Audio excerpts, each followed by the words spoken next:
Los temas, ¿vale? Esta vez voy a empezar con el tema 10, con el anuncio, que forma parte de la publicidad, que es un tipo de comunicación en la que el emisor intenta darse a conocer a un público para incluir y persuadir. Ok. El, El texto propio de publicidad, el anuncio, como todos sabemos, está aquí, ¿ves? Está aquí, ¿ves? Marcadito. Y el anuncio es, eh, un- es algo que, que dice hechos de la actualidad y combina texto verbal, oral o escrito e imagen fija en movimiento. Y en los medios audiovisuales integra además sonido. Luego eh, los anuncios, pues las características son las siguientes. Pues tienen imágenes, pues tienen un eslogan y texto verbal y un logotipo. Las imágenes suelen incluir elementos familiares para los sectores, personajes famosos o de prestigio, y por medio de la originalidad y de la composición, gracias al color captan la atención, no solo captan la atención, también sugieren sensaciones. El eslogan y el texto verbal, pues, son textos breves y concisos, eh, que contienen información primordial del anuncio y exalta el producto. Para ello se apoyan en recursos lingüísticos y expresivos. Como en el resto Como en el resto del texto verbal, se sirve de recursos tipográficos para resaltar elementos del mensaje y llamar la atención sobre él. Y luego, el logotipo es un signo gráfico que suele aparecer junto a la marca. Funciona como emblema de la organización, empresa o campaña. Eh, y es fácil de identificación. Puede contener palabras, abreviaturas o constar solo de un dibujo. Eh, Ahora pasamos a lo que es la variedad de estilísticas y sociales. Las variedades estilísticas y sociales, pues existen lo que son los registros. Existen lo que son eh, los registros que son la modalidad expresiva que utiliza un hablante en una situación comunicativa concreta. Eh, eh, a ver, los registros más frecuentes son familiar, infantil, juvenil, profesional, amoroso y comercial. El familiar entre los miembros de una familia, el infantil entre niños o entre adultos y niños, el juvenil entre adolescentes y jóvenes, profesional entre adultos en el mundo del trabajo, amoroso entre compañeros sentimentales y comercial entre vendedores y clientes. Luego, eh,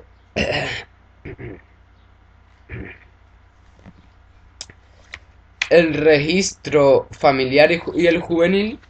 eh, el familiar describe una convivencia del hogar que utiliza hipocorísticos, el campo semántico del parentesco, apelativos cariñosos, despectivos y diminutivos aumentativos. El joven adolescente distinguirse un grupo social con un registro particular que constituye una de sus señas de identidad. Las características son las modificaciones fonéticas, eh, invención de palabras, cambios en el significado, empleo de las muletillas, acortamiento, hipocorísticos, hipocorísticos, uso de sufijos específicos. Los hipocorísticos son, por ejemplo, Diminutivo de los nombres: Manu, Adri, Bea. Acortamiento, también acortamiento de los nombres que no son personas: Insti, profe. Empleo de muletillas. Ya te digo, tío. ¡Qué friki! Cambio en el significado de los vocablos: vacilar, mosqueo. O invención de palabra friki de palabras. Por ejemplo, un friki y el fin de, se refiere al fin de semana. Y modificaciones fonéticas. Por ejemplo, sato y correcto. Y demasiado. Y después está el registro profesional de la jerga, que es el registro profesional, es el que se atiende en todos los sitios donde se ofrece una atención al cliente, y una jerga es el lenguaje especial que utiliza entre sí los miembros de un grupo en función de su profesión u oficio.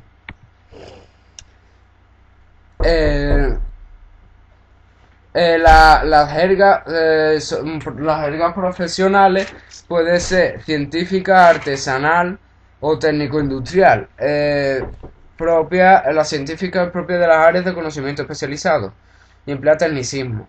La artesanal con vocabulario bastante fijo. Y el técnico-industrial compuesta especialmente por vocablos de origen extranjero.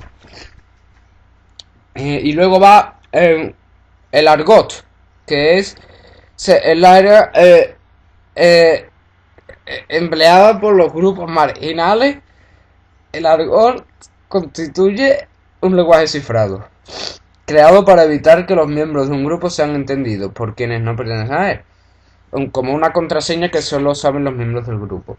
Actualmente se consideran ejemplos de argot los siguientes: el talegario, la cheli o el lunfardo. El talegario es el lenguaje de la cárcel. Por ejemplo, me he pegado unos días en el chopazo porque un boqui me pilló con jaco. La cheli consiste en una mezcla de elementos castizos y marginales que caracteriza a ciertas corrientes contraculturales. Vasca, chungo, por ejemplo. Y lunfardo habla de los grupos sociales bajos usada en Buenos Aires. El cuero no le pidió viaba a ninguno Borges. A ver. Y ahora pasamos a lo que es el autor Antonio Buero Vallejo. Lo vamos a poner aquí.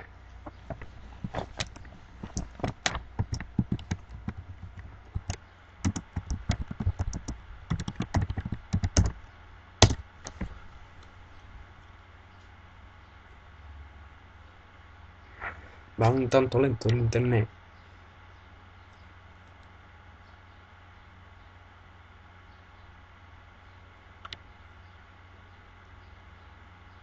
Está saliendo.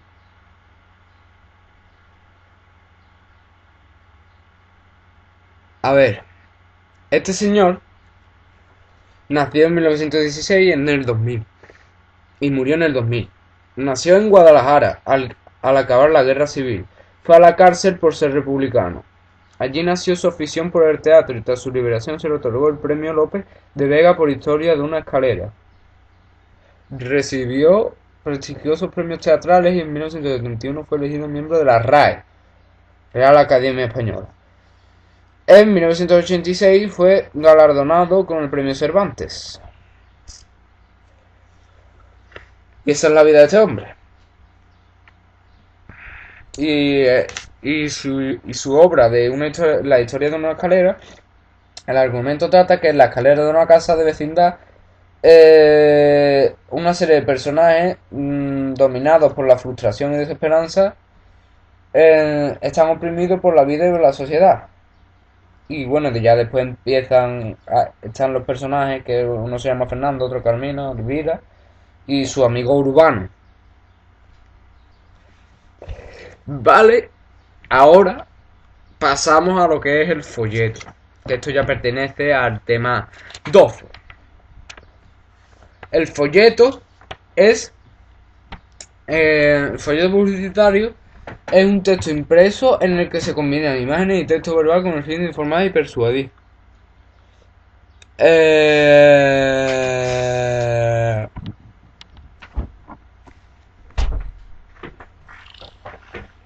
En los folletos es habitual la combinación de rasgos objetivos. Y, o sea, hay dos tipos de folletos, de objetividad y subjetividad. La objetividad, las características son que tiene imágenes que tienen a la denotación. Es es un texto verbal en párrafos enunciativos predecidos por el encabezamiento, los encabezamientos e inclusión de esquemas y tablas de datos. Y la subjetividad usa las expresiones valorativas, el lenguaje poético, frases llamativas y apelaciones del receptor. Y el folleto puede ser díptico o tríptico.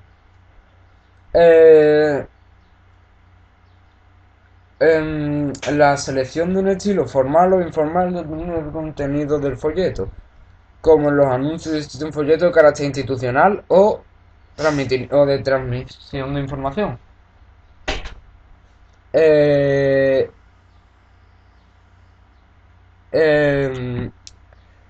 Ahora pasamos a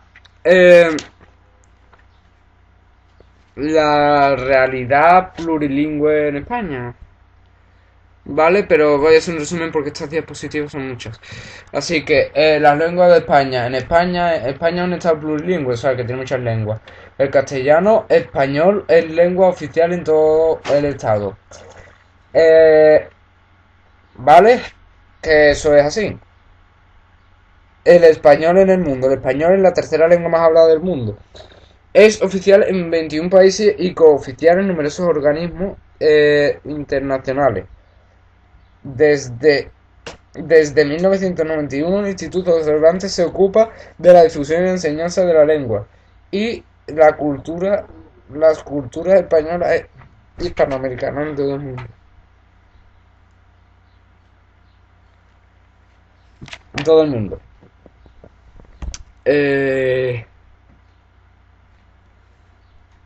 La zona de influencia del español en América es un inmenso territorio que se extiende del norte del sur del continente y que se denomina Hispanoamérica, ¿vale? Y allí, aunque se habla español, hay muchas variedades del español dialéctica. Por ejemplo, los rasgos fónicos de aquel lugar son principales rasgos fónicos del español del castellano. Son el seseo, el que se pronuncia con la S, son todos los sonidos de Z. El yeísmo, en muchos territorios se pronuncia la Y en lugar de la L. Confusión entre la R y la L se da en posición al final de la sílaba. Por ejemplo, cuaderno. Aspiración o pérdida de S se produce en posición final de sílaba palabra. Jata o pecado. Países. Aspiración del sonido. J. Reja. Paja. Y lo que es la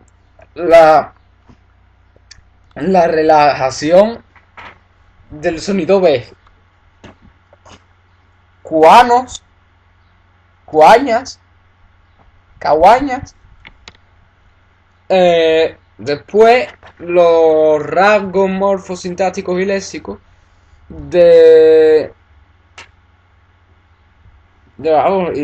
los rasgos morfosintácticos más destacados son, los principales son vosotros por ustedes.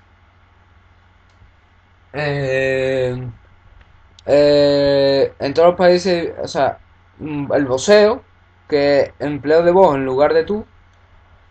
Formas verbales con vos, el pronombre vos acompañado por forma modificada de segunda persona del singular. Pretérito perfecto simple. En algunos países en lugar del pretérito perfecto compuesto se prefiere el pretérito perfecto simple. El diminutivo de adverbio es frecuente de formas como ahorita o tantito. Después los principales rasgos léxicos. el arcaísmo, el indigenismo, palabras nuevas y el anglicismo. El arcaísmo, empleo de palabras anticuadas que ya se han perdido o se emplean de menor medida en España. El indigenismo, uso de palabras procedentes de la lengua indígena. Las palabras nuevas, formación de palabras nuevas o modificación del significado de otras. Anglicismo, mayor incorporación de anglicismo. Chequear, examinar compulsorio o obligatorio. Eh, Luego pasamos a lo que es la literatura, o sea, los autores españoles, o sea, los autores de esta época, eh, que por ejemplo, vamos a explicar unos rápidos, o sea, vamos a explicar tres rápidos. Eh, Pablo Neruda era uno, muy conocido, que nació en 1904 y murió en 1973. Nació en Parral, Chile. Su verdadero nombre era Ricardo Neftalí Reyes. Estudió Derecho en Santiago, donde conoció el ambiente literario y la bohemia. Viajó como diplomático por todo el mundo. En España. Contactó con el grupo del 27, al que transmitió su idea de una poesía comprometida. Militó en el Partido Comunista Chileno y fue senador en 1971. Recibió recibió el Premio Nobel de la Literatura y en 1973 publicó sus memorias. Bueno, pasamos a